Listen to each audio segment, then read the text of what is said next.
안녕하십니까 수험생 여러분. 우리가 어제 시간에 특정물 매매에서의 하자 담보 책임의 요건까지 살펴봤습니다. 잠깐 복습 차원에서 한번 법 좀 보겠습니다. 매매의 목적물에 하자가 있는 때는 575조 제1항의 규정 제한 물건이 있는 거였어요. 제한 물건이 있는 경우 어떻게 였죠? 선의이고 목적 달성 불가일 때는 해제권 행사를 쓰고 기타의 경우에는 선이 뭐였죠? 손해배상 청구였습니다. 그 규정을 준용하는데 특정물 매매에 있어서는 제가 뭘 강조했죠? 매수인에게 선의뿐만 아니라 과실이 없어야 한다. 요건으로. 이게 포인트 1입니다. 그리고 또 하나 중요하죠. 경매의 경우에는 580조의 책임을 물을 수가 없다. 경매에 의해서 낙찰이 이루어지면 그 계약, 그 성질은 매매 계약과 비슷하다고 봅니다. 하지만 진정한 의미에 있어서 매매 계약은 아니죠. 왜냐하면 매매 계약은 매도인의 청약, 매도인의 의사표시와 매수인의 의사표시가 존재하고 그 의사표시가 합치되어야만이 성립되는 건데 경매는 그렇지 않지 않습니까? 소유자가 매도인에 주의해서 계약에 해당되는 협상이나 어떤 내용들은 없지요. 다만 매매 낙찰 대금이 지급되기 때문에 매매 계약과 유사한 성질이 있다는 겁니다. 따라서 경매의 경우에 매매 계약과 유사하기 때문에 담보 책임이 하자 담보 책임이 적용될 수 있지 않을까? 그런 의문점을 가질 수 있는데 만약에 경매의 경우에도 특정물 매매에서의 하자 담보 책임이 적용된다면 경매 절차의 안정성을 해칠 수 있기 때문에 경매의 경우에는 적용되지 아니한다. 중요하다고 했습니다. 다음 요건과 관련해서 특정물에 하자가 있어야 한다. 그런데 수험생 입장에서는 뭐 기억한다? 법률상 장애가 물건의 하자에 해당된다는 것을 기억해야 한다. 그 이유는 설명을 드렸습니다. 그럼 법률상 장애가 뭘까요? 건축 목적으로 매수한 토지에 대해서 건축 허가를 받을 수 없어 건축이 불가능한 경우, 또 다른 케이스로는 공장용 부지를 매수했는데 관계법령상 공장 신축 불가다. 이러한 사례가 나오면 뭘 기억한다? 법률상 장애에 해당되고 법률상 장애는 물건의 하자다. 따라서 이러한 경우에는 580조 경매의 경우에는 뭐다? 적용되지 않는다. 담보 책임이. 그렇게 세트로 기억을 하셔야 합니다. 중요합니다. 하자. 자, 법률적 장애는 물건의 하자다. 따라서 경매로 낙찰이 이루어진 경우에는 580조가 적용되지 않는다. 요거를 이렇게 세트로 기억을 하셔야 합니다. 다음, 자, 하자의 존재 시기. 담보 책임은 계약 성립시를 기준으로 합니다. 언제요? 계약 성립시. 계약 이후에 하자는 문제는 채무 불이행 책임으로만 물으면 됩니다. 계약 성립시다. 성립 당시를 기준으로. 또 하나, 앞서 언급했던 것처럼 담보 책임은 과실 책임입니까? 무과실입니다. 무과실 책임입니다. 과실이 매도인에게 과실이 없더라도 책임을 물을 수 있다. 따라서 무과실 책임이고 법정 책임이라고도 합니다. 다음, 자, 요건에 관련해서 다 본 건데 기칙사항은 요구되지 않는다가 무슨 의미죠? 무과실 책임이다. 저번 시간에 배웠던 내용들이죠. 중요하기 때문에 다시 한번 복습을 합니다. 매수인은 선의뿐만 아니라 무과실. 우리가 앞서 권리와 관련돼서는 무과실을 유하지 않습니다. 다만 물건에 대해서, 목적물에 대해서 특정물 매매에 기초한 하자담보 책임은 무과실을 요청한다. 그래서 무과실하면 뭘 끼웠죠? 건물의 누수. 자, 다음. 자, 효과는 계약 해제권과 손해배상 청구권이 있어요. 계약의 목적을 달성할 수 없는 경우 and 매수인이 선의 무과실 경우에는 계약을 해제할 수 있고 계약 해제와 동시에 손해배상도 청구할 수 있습니다. 반면에 계약의 목적을 달성할 수 없는 경우에 해당되지 않으면 뭐만 행사할 수 있다? 계약 해제는 못하고 뭐만? 손해배상만 청구할 수 있다. 자, 다음.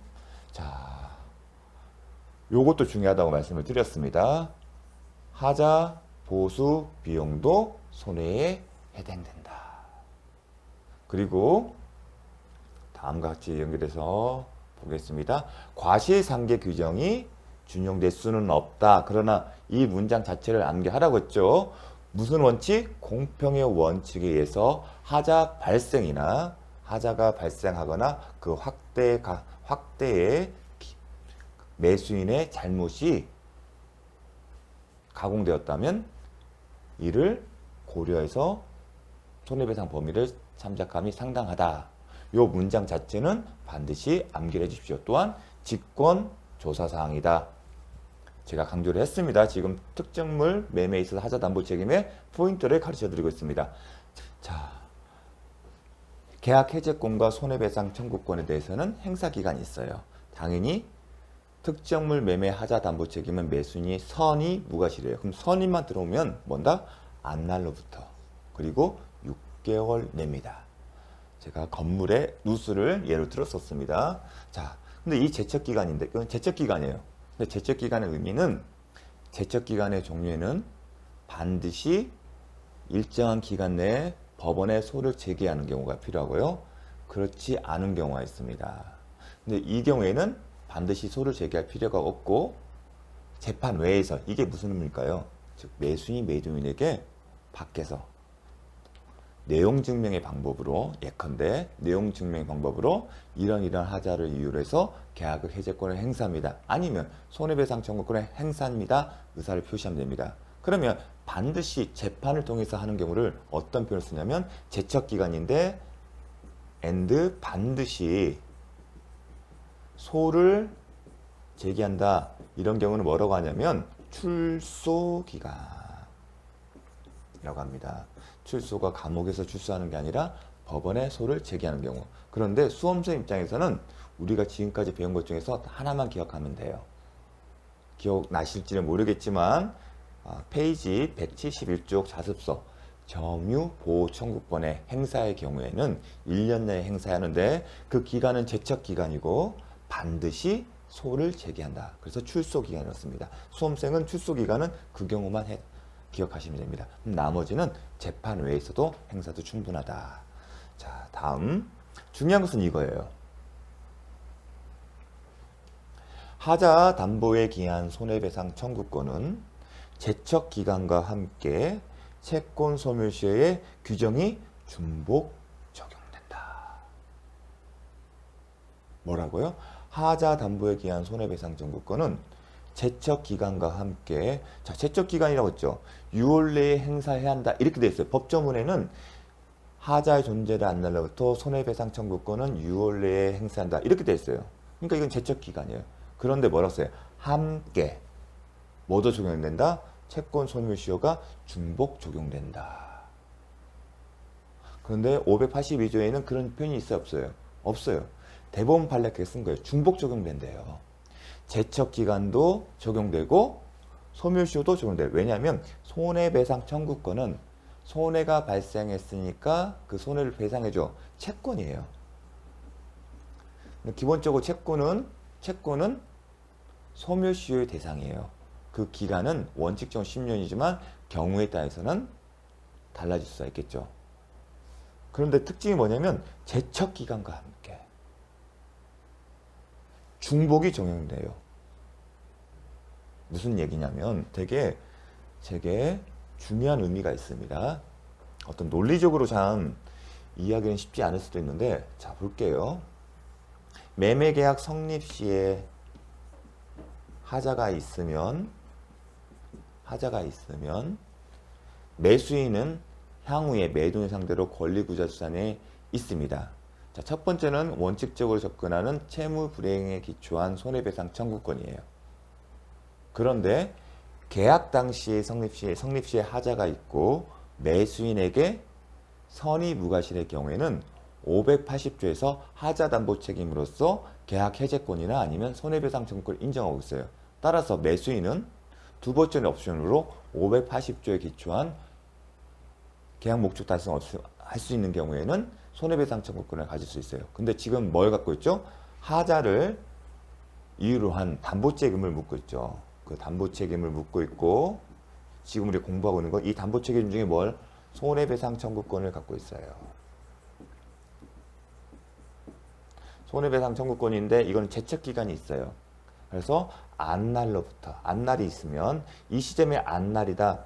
그러면 6개월 내에 이 권리를 행사를 합니다. 그런데 지금 판례는 뭐랬죠? 제척기간에 이게 돼 있어요. 580조에.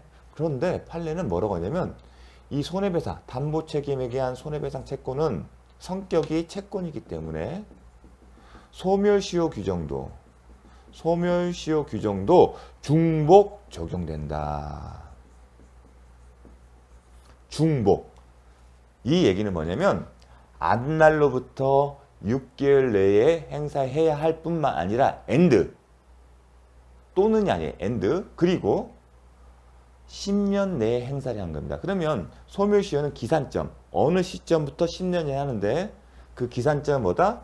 인도받은 날로부터 목적물을 인도받은 날로부터 10년 내에. 즉 안날로부터 6개월 내에 이 권리를 행사하고 이 시점에 권리를 행사했을 때 이 시점의 권리 행사가 목적물의 인도받은 날로부터 10년 내에 이루어져야 한다는 겁니다.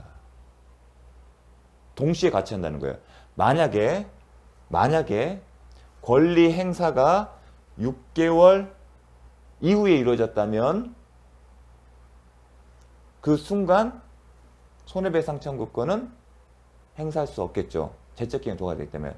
설사 제척기간 내에 이루어졌다 하더라도 소멸시효는 이미 이때 이 시점에 소멸시효가 완성되려면 이미 손해배상 청구권은 소멸됐죠. 중복 적용은 담보책임과 손해배상은 동시에 다 갖춰야 한다는 겁니다. 제척기간 내에 하고 인도받은 날부터 10년이고 둘 중 하나라도 요건을 갖추지 않으면 손해배상 청구권 행사할 수 없다는 얘기입니다. 참 논리적으로는 참 어려운 얘기예요. 근데 그렇게 한 이유가 있어요. 제척기간으로서 보니까 안날로부터예요. 그러니까 10년 이후에도 가능하다는 거예요. 권리 행사가. 그런데 채무불이한 손해배상 청구권 같은 경우는 10년이 지나면 또 할 수가 없어요. 그러한 점 어떤 형평이나 정책적 관점에서 중복 적용된다고 표현하고 있습니다. 그래서 어떤 그 사실관계를 알고 나서 보게 되면 목적물을 인도한 날로서 10년이 한참 넘었는데 뒤늦게 한 거예요. 그럼 그런 경우에도 권리를 행사할 수 있다는 게 과연 타당할까? 결과를 놓고 본 거예요. 과연 이렇게 인정하는 게 맞을까? 왜냐하면 소멸시효나 제척기간은 입법 취지는 다르다 하더라도 조속한 시일 내에 권리관계를 안정할 수, 아니면 권리 불행사에 대해서 페널티를 주는 건데 50년이 지나도 60년이 지나도 그날 안날부터 6개월 한다면 불합리한 결과가 발생되는 거예요. 그 50년 안에 무슨 일이 벌어질지 모르지 않습니까? 또 소유자도 바뀔 수도 있고 그 경우를 생각한 겁니다. 그래서 중복 적용이라는 아이디어를 낸 거예요.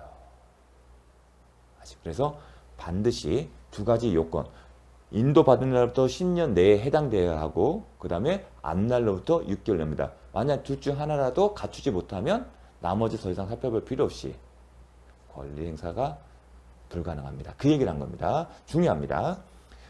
중복 적용된다. 특별한 사정이 없는 매매 목적물 인도받은 때부터 언제부터 목적물 인도받은 소멸시효가 진행된다. 왜냐하면 결국은 하자와 관련된 거니까. 하자는 언제 할겠어요? 목적물 인도받는 겠죠. 특별한 사정이 없는. 매수인이 하자의 존재를 안 때부터 6개월이 경과하지 않아서 그 논의 시륵에 경과하지 않았어도 매매 목적물을 인도받은 때부터 10년이 경과한 경우에는 제척기간 지나지 않았지만 소멸시효를 완성하게 된다. 따라서 중복 적용이니까 소멸시효가 완성됐어. 그럼 더 이상 이 권리는 소멸돼서 존재하지 않는다는 겁니다. 그 얘기가 하고 싶은 겁니다. 중복 적용. 하자담보기간 손해배상처권의 중복 적용이 두 가지 잣대를 동시에 갖춰야 한다는 겁니다. 이것도 하고 이것도 해야만이 그 권리 행사 인정될 거야. 그 얘기를 하는 겁니다. 아시겠죠? 정말 중요합니다. 그래서 시험에도 잘 나옵니다. 자, 잠시 쉬었다가 또 살펴보도록 하겠습니다.